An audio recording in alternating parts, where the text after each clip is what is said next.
Hello everyone, welcome to LCT. इस lecture के अंदर हम 1947 के आगे जम्मू एंड कश्मीर के अंदर जो इवेंट हुए उन सबको डिस्कस करेंगे। पार्टिकुलरली हमारा फोकस रहेगा 1947 से लेकर 1990s तक। तो हमने लास्ट लेक्चर किया था महाराजा हरि सिंह के ऊपर, वहाँ पर हमने 1947 तक किया था। अब 1947 से आगे 2019 तक मैं लूँगा, लेकिन जो मेजर इवेंट हुए हैं उन्हीं मेजर इवेंट्स को मैं डिस्कस करूंगा।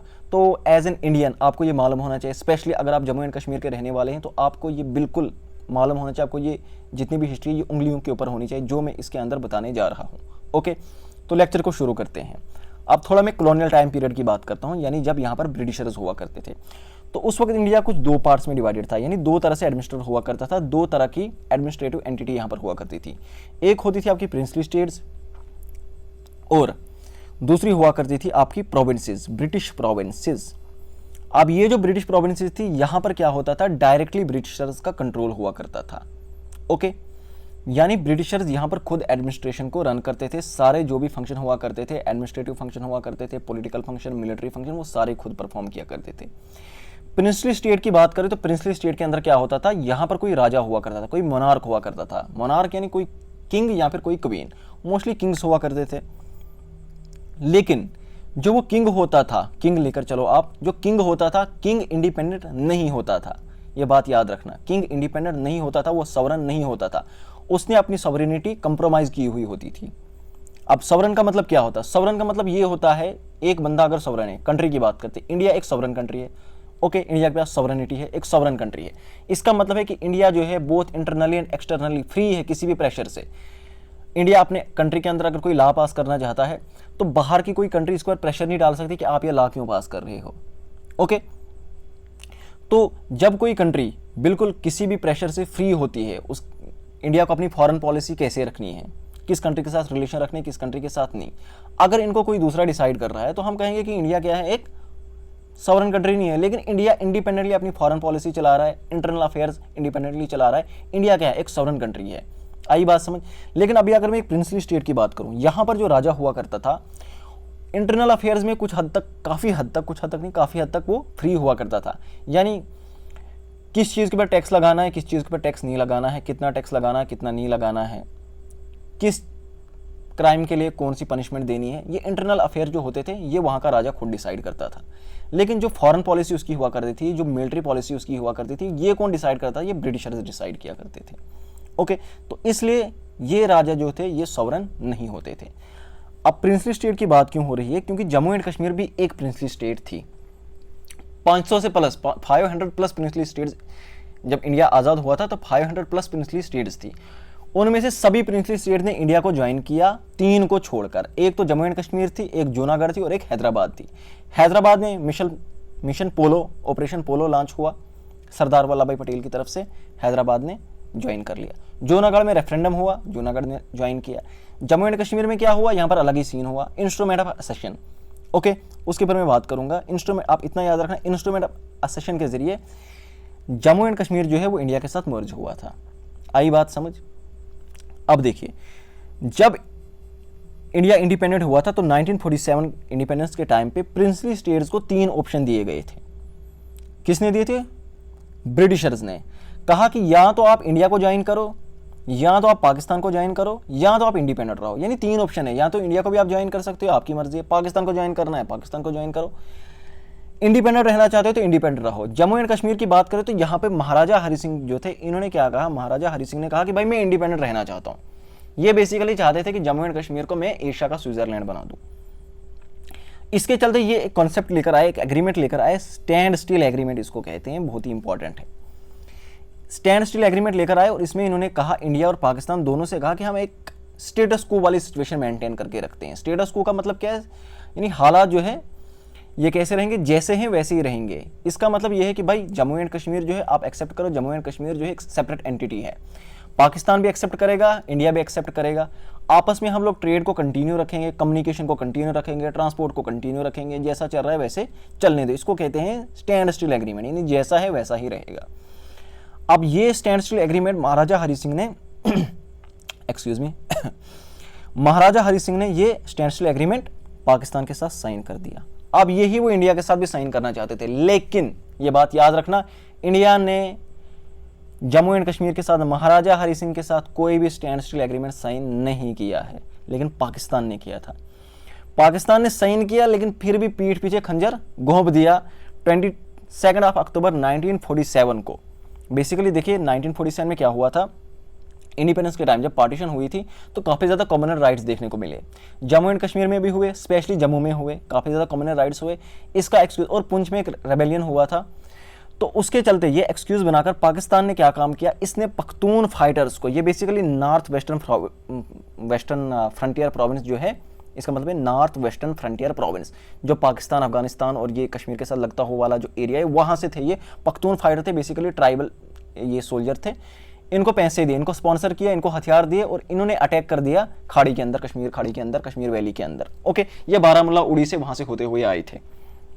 अब जब इन्होंने यहाँ पर अटैक कर दिया, ओके, फिर होता क्या है, महाराजा हरि सिंह ने क्या काम किया, इसने इंडिया से हेल्प मांगी।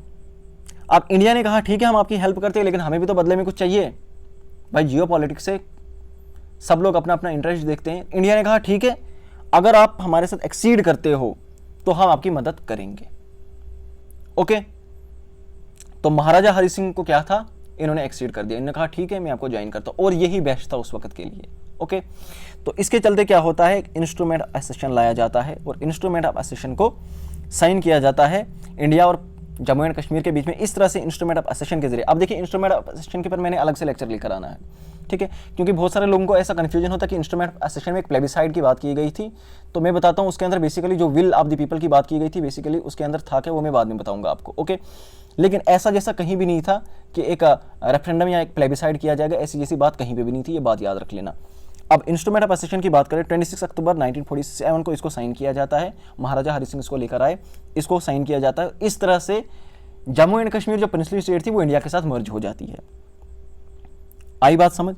अब इस इंस्ट्रूमेंट ऑफ एसेशन को शेख अब्दुल्ला ने भी एक्सेप्ट कर लिया। अब शेख अब्दुल्ला की बात करें तो ये काफ़ी टाइम से महाराजा हरि सिंह के ही ऑपोजिट ही रहे थे, क्योंकि ये चाहते थे यहाँ पर कोई मोनार्की ना रहे, मोनार्की रहे लेकिन एब्सोल्यूट मोनार्की नहीं होनी चाहिए, कॉन्स्टिट्यूशनल मोनार्की होनी चाहिए, जिस तरह से इंग्लैंड के अंदर है। अब कॉन्स्टिट्यूशनल मोनार्की में क्या होता है, आप देखो आज क्या है 2022, आज भी ब्रिटेन के अंदर कॉन्स्टिट्यूशनल मोनार्की है, it's a form of government. लेकिन कॉन्स्टिट्यूशनल मोनार्की और एब्सोल्यूट मोनार्की में फ़र्क क्या है, एब्सोल्यूट मोनार्की में राजा जो होता है जो उसको मन करता है वो कर देता है, आई बात समझ। लेकिन कॉन्स्टिट्यूशनल मोनार्की में जो राजा होता है, जो मोनार्क होता है, चाहे राजा हो या रानी हो, उसके पास जो पावर होती है वो एक नॉमिनल हेड होता है, नॉमिनल हेड होता है, यानी जो भी पावर होगी वो उसके नाम के ऊपर एक्सरसाइज होगी, लेकिन फाइनल पावर वो एक्सरसाइज नहीं करेगा। उसकी जो कैबिनेट होगी, जो पार्लियामेंट होगी, वो उन पावर को एग्जीक्यूट करेगी, ग्राउंड लेवल पे उनको वो इंप्लीमेंट करेगी, आई बात समझ। यानी राजा जो होता है उस पर कंट्रोल होता है। तो शेख अब्दुल्ला भी इसी फेयर में ये चाहते थे कि यहाँ पर भी एक कॉन्स्टिट्यूशन मोनार्की रहे, राजा जो है ऐसा नहीं कि राजा को जो मन आए वो करे, तो ये भी इसके फेवर में थे। तो इसीलिए जब यहाँ पर इंस्ट्रूमेंट ऑफ एसेशन की बात आई तो इन्होंने कहा, इन्होंने इसको एक्सेप्ट कर लिया, आई बात समझ। अब होता क्या है, इसके बाद जब इंस्ट्रूमेंट ऑफ एसेशन आ जाता है, महाराजा हरि सिंह ने रिटायरमेंट ले लिया। महाराजा हरि सिंह चले गए, 1961 में जाकर बंबई के अंदर इनकी डेथ हो जाती है। लेकिन यहाँ पर इन्होंने एक इमरजेंसी एडमिनिस्ट्रेशन सेटअप की और उसका हेड किसको बनाया, उसका हेड बनाया शेख अब्दुल्ला को, आई बात समझ। अब होता क्या है इसके आगे, जैसे मैंने कहा कि इंडिया ने हेल्प करनी स्टार्ट कर दी, तो अब ये जो पख्तून फाइटर आए थे तो इनके खिलाफ यहाँ पर इंडिया की आर्मी जो है ये आ गई। अब आपको मालूम है कश्मीर में एंटर होने के लिए तब जौहर टनल जो है बना है, ये आई थिंक 1951-52 कुछ अराउंड इस टाइम पे बना, if I am not wrong.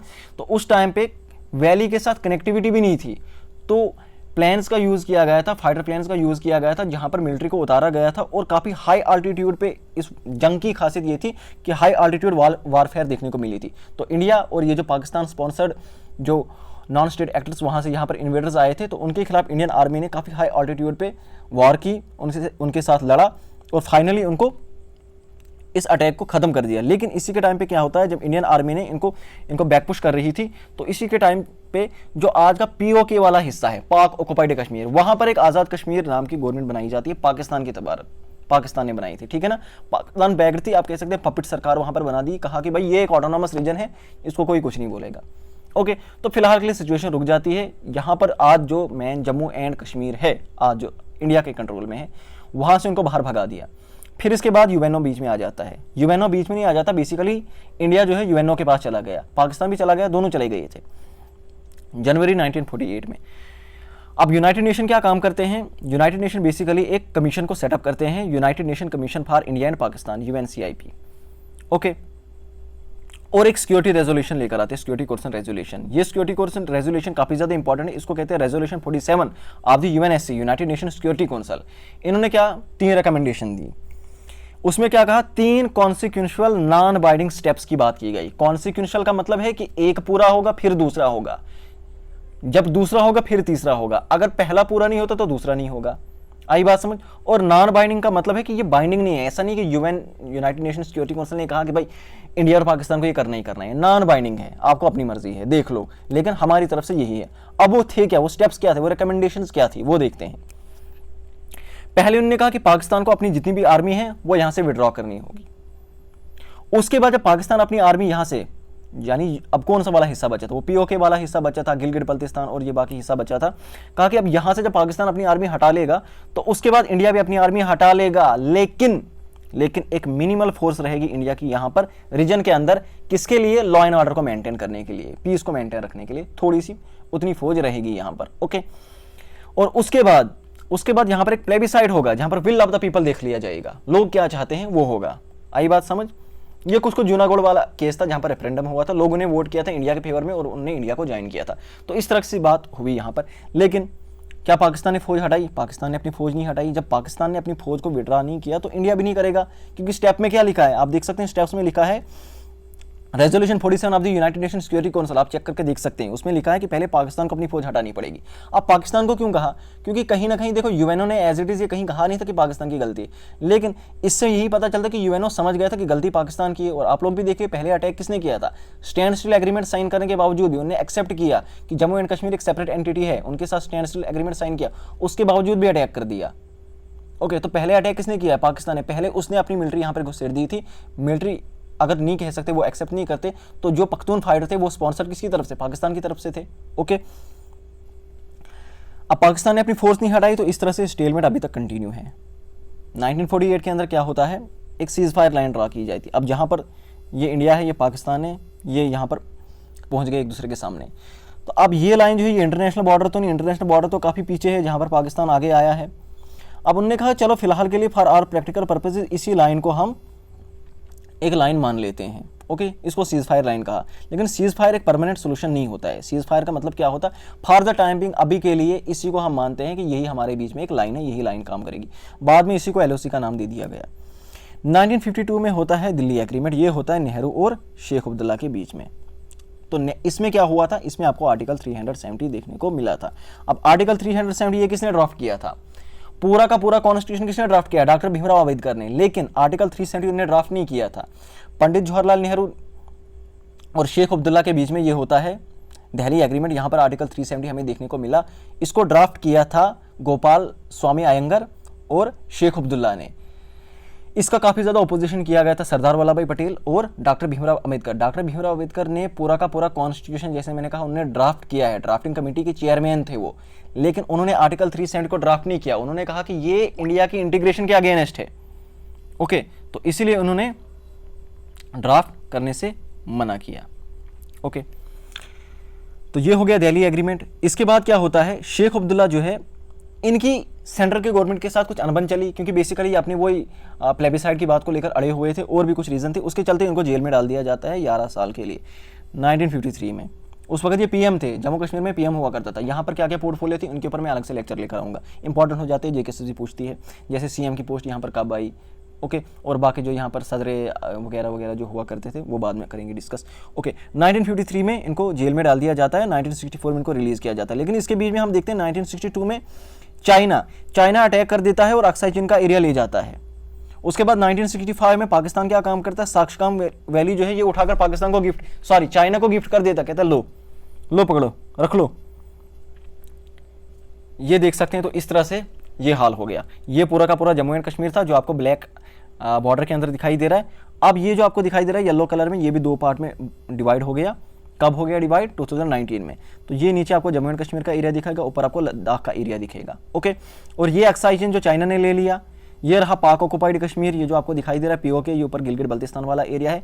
और ये है वो ट्रांस कैराकोरम ट्रैक्ट, साक्षगाम वैली ये गिफ्ट कर दी पाकिस्तान ने, चाइना को गिफ्ट दे दिया चाइना को। तो आप देख सकते हैं यहां पर एक तीसरी पार्टी कूद पड़ी। अब अगर कहीं फ्यूचर में सोल्यूशन की बात होगी, हमें चाइना को भी बीच में लाना पड़ेगा। तो देख सकते हो आप, ये टाइम के साथ साथ यहां पर जो ये प्रॉब्लम है ये काफी ज्यादा कॉम्प्लिकेटेड होती जा रही है। तो यहां तक की कहानी क्लियर है। इसमें क्या रहा, एक सेकंड।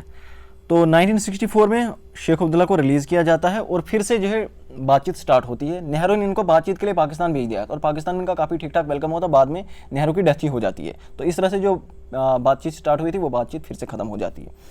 1972 में शिमला एग्रीमेंट होता है। अब ये शिमला एग्रीमेंट किसके बीच में होता है, ये होता है जुल्फकार भुट्टो और इंदिरा गांधी के बीच में। अब इसमें क्या हुआ था, इसमें जो सीज फायर लाइन थी उसका नाम बदलकर उसी को एलओसी कहा कि अब यही है लाइन ऑफ कंट्रोल। ओके, तो पाकिस्तान के साथ हमारा एलओसी लगता है और चाइना के साथ हमारा एलएसी लगता है। LOC line of control, LAC line of actual control. तो ये किस किस के बीच में होता, शिमला एग्रीमेंट 1972 में हुआ था, शिमला हिमाचल में हुआ था। इंदिरा गांधी थी और पाकिस्तान के प्रेसिडेंट थे, याद रखना प्राइम मिनिस्टर नहीं, प्रेसिडेंट थे जुल्फकार अली भुट्टो। ओके, फिर इसके बाद आगे 1974 में इंदिरा शेख अकॉर्ड साइन होता है और शेख अब्दुल्ला जो है चीफ मिनिस्टर बन जाते हैं 1982 तक। अब इंदिरा शेख अकॉर्ड में क्या हुआ था, अब शेख अब्दुल्ला जो वो बात कर रहे थे, अपनी प्लेबिसाइड वाली बात कर रहे थे, वो बात जो है पीछे वो हट जाते हैं, क्योंकि अभी उन्होंने देखा कि ग्राउंड लेवल पे वो सिचुएशन नहीं रही है, चाइना भी कूद पड़ा है। तो अभी फिलहाल के लिए पॉसिबल नहीं है कि जो हम बात करते थे प्लेबिसाइड वगैरह की, उसकी बात कर रहे थे, अभी फिलहाल के लिए वो पॉसिबल नहीं थे। तो इसीलिए ये इंदिरा शेख अकॉर्ड साइन किया जाता है और शेख अब्दुल्ला को इस तरह से दोबारा से चीफ मिनिस्टर बना दिया जाता है। 1984 में ज़बरदस्त बात होती है। 1984 में क्या होता है, हमें पता चलता है ये जो सियाचिन ग्लेशियर है, यहाँ पर देख लीजिए ग्रीन कलर में आपको दिखाई दे रहा है, गिलगित बल्तिस्तान पाकिस्तान के पास है, अक्साई चीन ये चाइना के पास है, और ये ट्रांस कैराकोरम ट्रैक्ट, ये जो साक्षगाम वैली है जो पाकिस्तान ने उठाकर गिफ्ट कर दी थी चाइना को, ये किसके पास है, चाइना के पास है। यहाँ पर बीच में आपको दिख रहा है ये बिल्कुल वाइट कलर, थोड़ा आपको अगर दिखाई दे रहा होगा, ये वाला एरिया है, ये है सियाचिन ग्लेशियर, दुनिया के सब बड़े ग्लेशियर्स में से एक है। हमें पता चलता है कि पाकिस्तान यहाँ पर इसको ऑक्यूपाई करने की कोशिश कर रहा है। अगर ये ऑक्यूपाई होता, आप देखो स्ट्रेटेजिकली कितना इंपॉर्टेंट है, ये तो डायरेक्ट इस वाले एरिया में डायरेक्ट चाइना और पाकिस्तान के बीच में कनेक्टिविटी क्रिएट करता। हालांकि वैसे तो वो है, लेकिन यहाँ पर एक और इनको कनेक्टिविटी मिल जाती। तो इंडिया ने क्या किया, ऑपरेशन मेघदूत स्टार्ट किया और यहाँ पर सियाचिन ग्लेशियर के ऊपर जो है अपना झंडा गाड़ दिया, इंडिया को यहाँ पर विक्ट्री मिल गई। ओके, तो ये किसके कंट्रोल में प्रेजेंटली, ये इंडिया के कंट्रोल में है और ये दुनिया की सबसे बड़ी बैटल फील्ड है इतने हाई आल्टीट्यूड के ऊपर, ये बात याद रख लेना। अब आगे बढ़ते हैं। फिर इसके बाद क्या होता है, 1990s का टाइम आता है और इस टाइम पे हमें काफ़ी ज़्यादा इंसर्जेंसी देखने को मिली। हुआ क्या था, 1987 में असेंबली इलेक्शन हुए थे। अब कहा जाता है कि असेंबली इलेक्शन में धांधली हुई थी, तो इसके चलते पाकिस्तान ने क्या काम किया, पाकिस्तान ने JKLF Hizbul Mujahideen, Jammu Kashmir liberation front, Hizbul Mujahideen, ऐसे जैसे जो सेपरेटिस्ट पार्टीज़ थी, सेपरेटिस्ट ग्रुप थे, इनको स्पॉन्सर करना स्टार्ट कर दिया और इनको कहा कि भाई आपको क्या करना है, कश्मीर की इंडिपेंडेंस के लिए आपको लड़ाई करनी है। कि देखो आपने इलेक्शन लड़ा था लेकिन आपके साथ वहाँ पर चीटिंग की गई, अब आपको क्या काम करना, अब आपको चाहिए कंप्लीट इंडिपेंडेंस इंडिया से। आई बात समझ। तो जब ये इलेक्शन में धांधली हुई तो इसके चलते काफ़ी ज़्यादा स्ट्राइक हुए, प्रोटेस्ट हुए और ये प्रोटेस्ट काफ़ी ज़्यादा वायलेंस हुए। इसी का फ़ायदा पाकिस्तान ने उठाया और इसी का शिकार बन गए कश्मीरी पंडित। कश्मीरी पंडित एक्सोडस के ऊपर मैं एक सेपरेट लेक्चर लेकर आऊँगा। तो ऑलमोस्ट शायद 18, 19, 20 जनवरी के टाइम कश्मीरी पंडित एक बहुत बड़ी तादाद में उन्होंने कश्मीर वैली को छोड़ दिया, क्योंकि खुलेआम धमकियां मिल रही थी। लाउड स्पीकर पे जो है खुलेआम ये अनाउंस किया जा रहा था कि आपको छोड़ना होगा। न्यूज़पेपर में आ रहा था कि अगर नहीं छोड़ा इस डेट को मार डालेंगे, उस डेट को इसको मार डालेंगे। एक हाई कोर्ट के जज को खुलेआम सरेआम गोली मार दी गई थी। तो इस तरह से काफ़ी ज़्यादा इंसिडेंट हुए। तो अपनी जान बचाने के लिए कश्मीरी पंडित जो है कश्मीर वैली को छोड़कर निकल गए। अब इसके चलते क्या होता है, गवर्नमेंट को जब यहाँ पर सिचुएशन आउट ऑफ कंट्रोल हो रही थी तो AFSPA armed force special power act यहाँ पर लगाना पड़ा। इसकी वजह से मिलिट्री को काफ़ी ज़्यादा यहाँ पर पावर मिलती है। जैसे एक मेयर सस्पेंशन पे आप किसी को विदाउट वारंट जो है आप अरेस्ट कर सकते हो, किसी के घर में जाकर विदाउट वारंट आप उसकी वहाँ पर चेकिंग कर सकते हो, और भी बहुत सारी पावर्स मिलती है, जिसकी वजह से काफ़ी ज़्यादा सिचुएशन कंट्रोल में रही। ये थी 90s की बात। अब 90s तक की मैंने कहानी बताई ना, 90s तक क्या हुआ था। उसके बाद जो जो इवेंट हुए उसके लिए पर बहुत कुछ इंपॉर्टेंट इवेंट है जो आपको जानने ज़रूरी है। बेसिकली पॉलिटिकल हिस्ट्री का पार्ट है वो, जो जम्मू एंड कश्मीर में गवर्नमेंट्स आई गई, क्या क्या हुआ उसके रिलेटेड है वो। तो उसके पर अलग से लेक्चर लेकर आऊँगा। और पीछे भी बहुत सारी ऐसी बातें रही जिनके पर अलग से लेक्चर लाने की ज़रूरत है। लेकिन एक ब्रॉडर पर्सपेक्टिव, एक ब्रॉडर विजन मैंने आपको दे दिया, आपको समझ आया होगा कि क्या क्या इवेंट जम्मू एंड कश्मीर के अंदर हुए हैं। अब बात करते हैं 2019 में क्या हुआ। 2019 में एक ऑर्डर पास किया जाता है। अब 2019 में क्या थी, उससे पहले जम्मू एंड कश्मीर जो बेसिकली एक स्टेट थी, अपना एक कॉन्स्टिट्यूशन हुआ करता था। आर्टिकल 370 के अंदर जो हमने देखा था, आर्टिकल 370 लाया गया था, उसके अंदर काफ़ी ज़्यादा पावर थी, एक अलग सेपरेट आप कह सकते कॉन्स्टिट्यूशन था जम्मू एंड कश्मीर का। ओके, तो उस स्पेशल स्टेटस को जो है एबॉलिश कर दिया गया, जो 370। लेकिन ये बात याद रख लेना, बहुत सारे लोगों को लगता है कि आर्टिकल 370 को खत्म कर दिया गया। खत्म नहीं, बेसिकली वो इनऑपरेटिव है। वहां पर टेक्स्ट, कॉन्स्टिट्यूशन के टेक्स्ट के अंदर वो अभी भी लिखा हुआ है, लेकिन वो ऑपरेटिव नहीं है, वो इनऑपरेटिव है, ये बात याद रख लेना। तो इसके चलते वो जो स्पेशल स्टेटस था जम्मू एंड कश्मीर का, आर्टिकल 370 के ऊपर भी एक अलग से लेक्चर लेकर आऊंगा। ओके, तो वो स्पेशल स्टेटस एबॉलिश कर दिया जाता है the constitution application to the Jammu and Kashmir order 2019 के जरिए। ओके, और उसको बेसिकली पिछली बार लाया भी गया था, प्रेसिडेंशियल ऑर्डर के ही जरिए लाया गया था। वो था the constitution application to the Jammu and Kashmir order 1954, उसके जरिए उसको लाया गया था। बाद में अबॉलिश किया गया। फिर 2019 के अंदर Jammu and Kashmir reorganisation act, काफ़ी ज़्यादा इंपॉर्टेंट, जेकेएसएस भी काफ़ी ज़्यादा क्वेश्चन इससे पूछती है। इसके जरिए क्या किया जाता है, जम्मू एंड कश्मीर को दो सेपरेट यूनियन टेरिटरीज में डिवाइड किया जाता है। एक रहा आपका लद्दाख और दूसरा रहा आपका union territory of Jammu and Kashmir. इसके ऊपर मैं अलग से लेक्चर लेकर आऊंगा। ओके, तो ये थी यहाँ तक की कहानी। उम्मीद करता हूँ लेक्चर आपको पसंद आया होगा। इसके अंदर जो भी फैक्ट थे मैंने बिल्कुल एज इट इज़, जो हार्डकोर फैक्ट थे, जो रियलिटी थी, वो आपके सामने रखी है। ओके, बहुत सारे न्यूज़ आर्टिकल मैंने यूज़ किए हैं, बहुत सारी ऑथेंटिक बुक्स मैंने यूज़ किए और ये फाइनली कंपाइल किया, बहुत सारे सोर्सेज यूज़ करके आपके सामने ये लेक्चर लाया है। तो काफ़ी इंपॉर्टेंट लेक्चर ये, बिल्कुल आपको क्या ऐसे टिप्स पे होना चाहिए यार। काफ़ी एग्जाम के पॉइंट ऑफ व्यू से देखा जाए तो वैसे भी इंपॉर्टेंट है, हिस्ट्री के पॉइंट ऑफ व्यू से देखा जाए तो वैसे भी ये काफ़ी ज़्यादा इंपॉर्टेंट है। तो जैसे मैंने कहा, अभी बहुत सारे ऐसे लेक्चर बचते हैं इसके अंदर जो जिनके पर अलग से लेक्चर लेना जरूरी है। तो टाइम के साथ साथ history of Jammu and Kashmir को मैं अच्छे से कवर कर दूंगा। तो ये लेक्चर उम्मीद करता हूँ आपको पसंद आया होगा। Thank you so much, bye bye, take care.